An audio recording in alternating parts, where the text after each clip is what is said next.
or say, hey guys, it's close. Hey, I just got back from the grocery store. So I'm going to go out for a paddle and contemplate things. It's funny, the grocery store, you know. Every time I take a trip to the grocery store, something triggers, some sort of theory is evolved. It's uh, viewing humans in their natural habitat, I think, is what it is just observing people at the grocery store. I think that is probably the best way to understand humanity, the universe, and everything.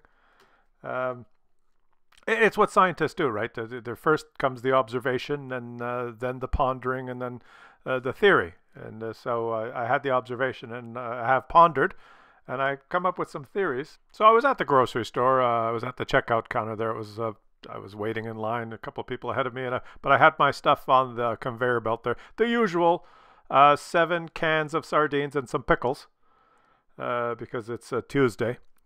So anyways, I'm at the grocery store there, and a lady, a nice lady with 2 kids, comes galloping up with her cart behind. She's happy. Her kids are happy.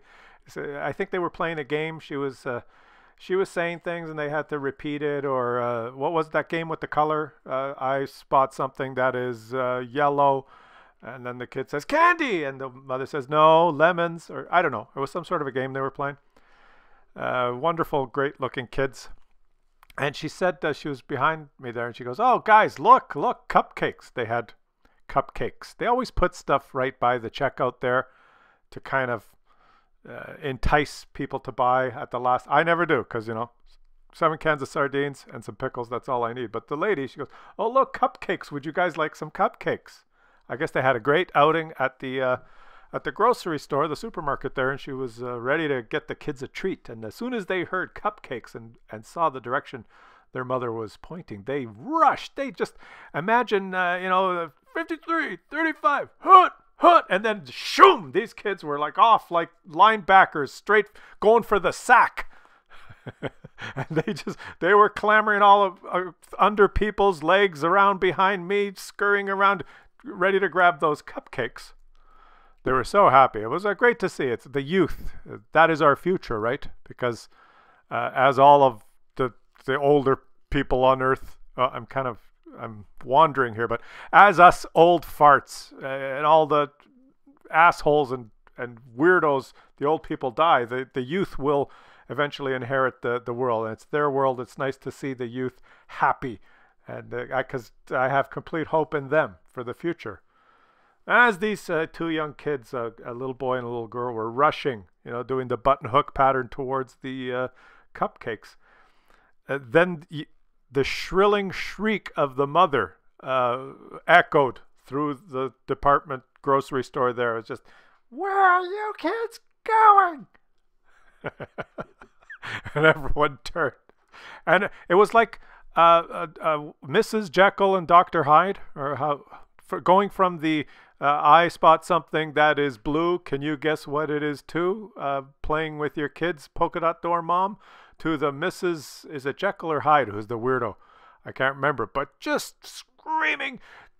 And one of these parents that likes to talk to her 6-year-olds as if they're 53, that uses the big words. I explained to you the fundamentals of earning a reward. It is our reward system. You must behave prior to receiving the reward, and you were not behaved. This is how it works. You must behave up until the minute that I buy you the treat. I have not yet purchased the cupcakes, and you are misbehaving. Therefore, I will not get them for you. Now come back here and behave. And yeah, I understand, right? She was, the kids ran off. She made a big thing out of being concerned that they were disrupting us or something. I didn't care. I thought they were adorable, but you could see the end result, crushed, broken in the eyes of these 2 poor children, dreaming of stuffing their face with those beautiful, shiny, colorful cupcakes, dejected and just what started as the most amazing minute of their life is now the worst horrible moment of their life. And I watched them walk back to their mother and just stand there by the cart, behaving, frowning, almost crying, And then just to rub it in, the mother said something like, you see, this is how it works. If you had behaved prior to us checking out, you would be enjoying cupcakes when we got home, but you decided to misbehave before the checkout, and therefore you will not have cupcakes. One day you will learn this lesson. And I observed all this, observing humans in their natural habitat like this. The domination figure, the mother, the children. Just observing as it happened, and started thinking and pondering. Incidentally, the story's not over because, I was standing there looking at the kids, just trying now. You know when you get yelled at and you're a kid and you were happy, but then you get yelled at and you get put down and you're standing there thinking, what did I do? You still want the cupcake, but you're upset, and you know that you got in trouble because you were happy and you were doing something you weren't supposed to. So then you just stand there dejected, trying to, quote unquote, behave. They want me to behave, so I guess I'll just stand here. That's what behave means, is just stand here and not do anything. Well, that's what they were doing. I kid you not, I looked over at the mother, and she had a scowl on her face with her arms crossed, and didn't give her much time. I looked down at the kids and kind of took a couple of steps forward and say, hey, kids, you really wanted those cupcakes, didn't you? The mother looking at me in horror, but I was very nice about it, and I just looked down at it. You really wanted those cupcakes, didn't you? And the little boy, he looks up at me and he says, yes. I said, well, you did misbehave, and I guess you're not getting the cupcakes, but you guys should understand how it works. Your mother was explaining it to you. It can't get any worse now. And the little boy looked at me and he says, what do you mean? I said, well, she's already told you you're not getting the cupcakes. So it doesn't really matter if you behave now. You can misbehave for the rest of the day now, and it doesn't matter. You can misbehave here in line, and when you get to the car and your mother loads the groceries, you can misbehave, and the whole drive home, you can misbehave in the back seat, like the whole drive home, and be just misbehaving the whole way, and you're still not going to get the cupcakes, so what's the difference? And I could see it wasn't the boy, it was the little girl. The little girl, she was probably 4 and he was 6 maybe. She didn't say anything, but her eyes widened to like 1.6 times their original size, and her cheeks suddenly flushed red, and she was smiling. And she looked over at her brother, who was his mouth was kind of gaped open, and he was trying to understand what I meant. The mother was still looking at me in horror, but she hadn't said anything. The little girl looks at her brother and she says, yeah, we can misbehave all the way home. Ah! I kid you not a word of a lie. And there's this other woman in front of me in her mid-30s or something, obviously didn't have children. She's there alone. I could tell from the selection of groceries she made that she was a single woman. She looks at me. She made eye contact and kind of shook her head left and right, and she said, oh my God. But I digress. That's not what the video is about. But that's what happened. And that was the observation of the humans in their natural habitat. And it got me thinking and pondering how, well, in the first place, the first thing that popped into my head is that anyone can have kids. Why? Why can anyone have kids? I don't like people. You could just have kids. You don't need permission. You don't need a license or anything. You need a license to have a dog. I don't know why you need a license to have a dog, but people want you to have a license. Society wants you to have a license to have a dog, I guess, so that if your dog, wanders off and does something, if your puppy gets away and runs a couple of doors down and craps on someone's lawn, and that person sees it, can run up and grab that puppy, by the neck and pull up his ear and read the tattoo number and call the authorities, and you could be in trouble if your puppy shits on someone's lawn. That's how we're so worried about society running and running smoothly, and no one's rights being hindered, and you don't want anyone's crap on your lawn, and so you need a license to have a little dog. But I mean, you don't need a license to have a kid. And if your 6-year-old kid wanders 2 doors down and craps on someone's lawn, right? No one's going to be coming out and grabbing the kid and checking his ear and calling the authorities. It's just, oh, well, that's okay, right? Even though a 6-year-old kid should know, and a little puppy dog doesn't, because the puppy's stupider. But here in Canada, in the province of Quebec, you need a license if you wanted to on the streets sell, those balloons with the hydrogen, the floating balloons. If you go and do that on the streets of Montreal, eventually some man in a suit will wander up to you and say, "Excuse me, sir, do you have a license to peddle those balloons?" I'm serious. It's there's rules for everything, but anyone can have kids. And I pondering, how could that be? How could a Dr. Jekyll, Mrs. Hyde mother, playing the happy game, I spot something that is yellow, to screaming, "This is not the appropriate behavior and you shall not get your treat that I promised you 15 seconds ago, even though you're staring at those colorful cupcakes within your grasp at eye level, set there by the store 1.5 feet above the ground where normal adults can't see them, but kids can." Like, it's a wonder that the children have to work their way through this cesspool, myriad, honeycombed, strange network of do's and don'ts, and somehow are supposed to grow up to help society function and create a wonderful world. When, I mean, we don't even freaking train the kids. We have dog training classes. We don't have kid training classes. Here's another observation. Like, it's nature. It's nature's way. Like, there is an island off the I think it's either near Madagascar or the Galapagos, or it might be a fjord. It's an island or a fjord, I'm not sure, but it's a place where there's these trees that are about 6-7 inches in diameter, and they're full of termites. These trees, they're, I don't know, some sort of a wood that termites like. And there's these birds on the island, and all the birds have beaks 3.5 inches long. Why? Why do they have beaks 3.5 inches long? Because the trees are 6-7 inches in diameter, and their 3.5 inch long beak can peck through to the center of the tree trunk, any tree trunk there. How did that happen? Yeah? Did they? No, they didn't know. You want me to explain it to you? It's nature's way. It's called natural selection. What happened was there was a whole assortment of birds on that island long ago. There were smart birds, stupid birds, big birds, fat birds, skinny birds. A whole bunch of fucking birds flying around everywhere, okay?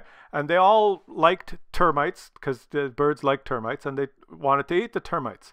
And there were some birds, just, you pick any old bird, had his beak was 1 inch long, and he could peck 1 inch into that tree and get a few termites, right? But those termites started getting smart, thinking, holy fuck, if I'm out there, I get eaten, let's burrow further in.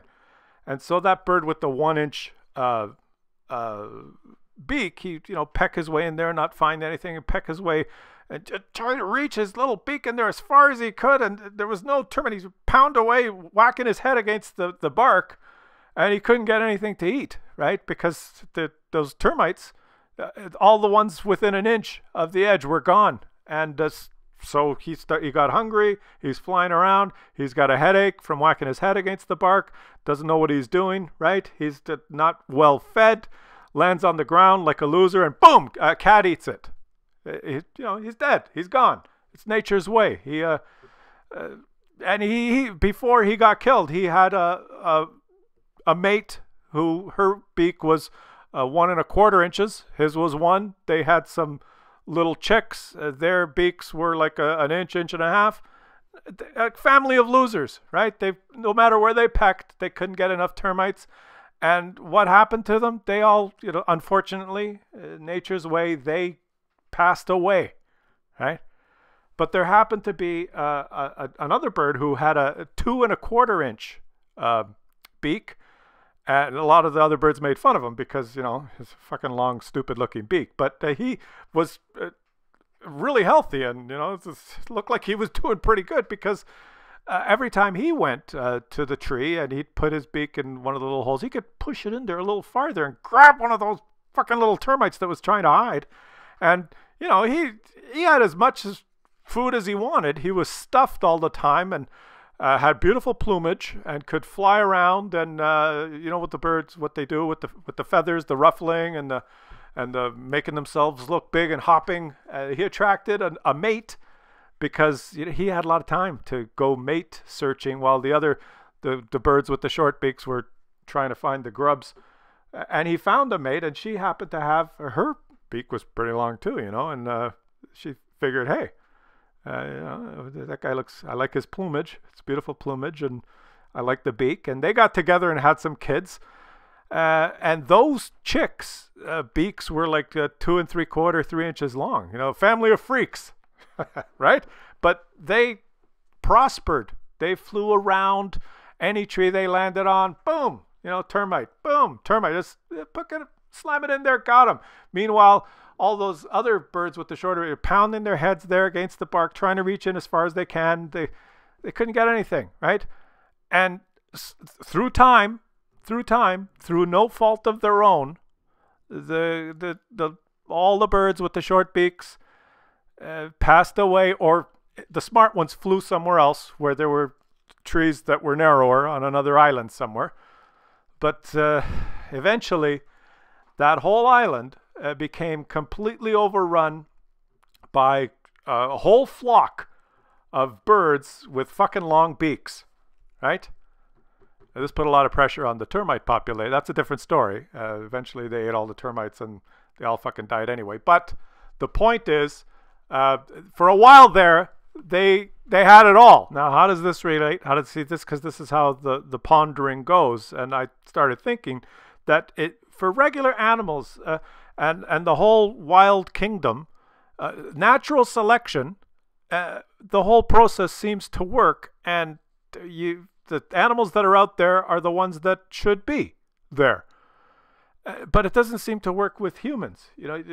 There's no, it's not the same natural selection. You have the Mrs. Jekyll, Mrs. Hyde parent crushing the spirit of her kids. And I started wondering, how is it that these kids have a chance? Like, could those two grow up to be, I don't know, could one of them grow up to be the president of the United States? Well, that it is possible. But the point is that as a species, if we are so smart that we can understand the whole natural selection process and how animals become prosperous and are one with nature, it just strikes me that we should be able to know how we can make ourselves evolve better, right?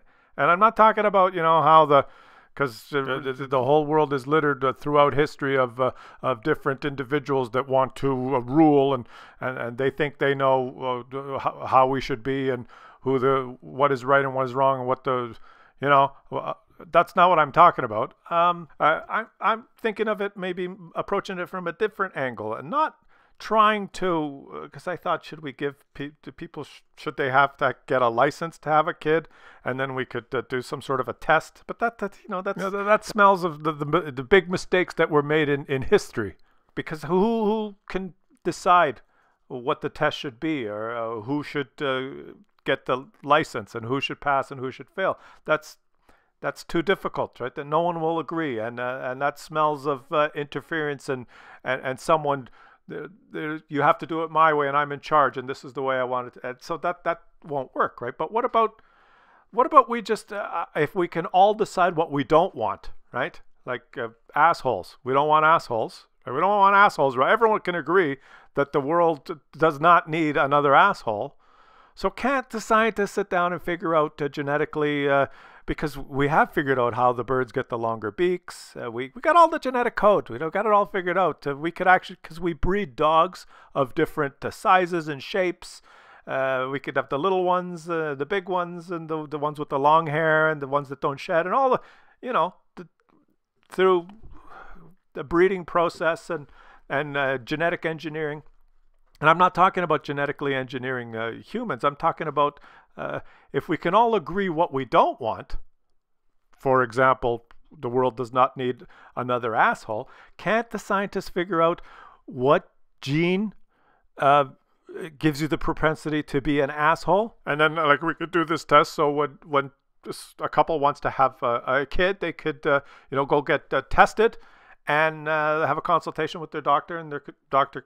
And I'm not saying no one should be rejected, right? I'm not saying that we need to create a new race of non-assholes, but everyone has to have a test, and then at least you would know. You could say, the doctor could have a consultation with you and say, we've done the tests, we've looked at your codes, and unfortunately you both carry the asshole gene, and your kid has a 37% chance of being an asshole if you have one. So I can't stop you from having one, but I recommend that you undergo the following treatment and take these medications before you breed. Or I don't know. I didn't come up with the full theory. I'm still in the pondering stage because there's too much to juggle and try and figure out. But I do believe that through observation in its natural habitat, as we can observe the birds on that island or fjord or whatever the fuck, and understand why they all have 3.5-inch long beaks, I'm certain that someone smarter than myself some scientists could figure out what predisposition or genetic code is involved with the increased propensity to offspring an asshole. And I'm just saying that maybe we got to figure out a way to somehow reduce the occurrence or the chance of that, right? And then I probably what one of the benefits, the side effects would be, you could go to the grocery store and probably not witness a scene as I did, although in hindsight it was very entertaining, and I'm sure that the mother had a really fun ride home, and the kids, I probably made their day. Like, the kids probably had a really good time for the rest of the day, and they didn't get the cupcakes, but hell, they probably really, the rest of the day was a blast, and they probably forgot about the cupcakes on the ride home while they were misbehaving, and the kids will be kids, right? Like, that's the whole point, I think. The basic point is kids will be kids. Don't get mad at your kids if they want a treat. It's the store that put them there, right? Your kids didn't put the fucking cupcakes 1.5 feet above the checkout aisle right in their face. Like, it's not the kids' fault. Some fuckwad executive, a team of them, they did that on purpose so that you would feel embarrassed when your kids act out like that, and you'd buy the fucking cupcake just so they'd shut up. So it's not their fault. And the takeaway here, the bottom line is that I derive hope and feel some warmth inside, knowing that despite the myriad of shit surrounding them, that the new generation, the kids, will somehow grow up, inherit this world, and make it a better place. I'm sure of it, despite anything that we do. You kids, you didn't get the cupcakes, but I hope you had a great day.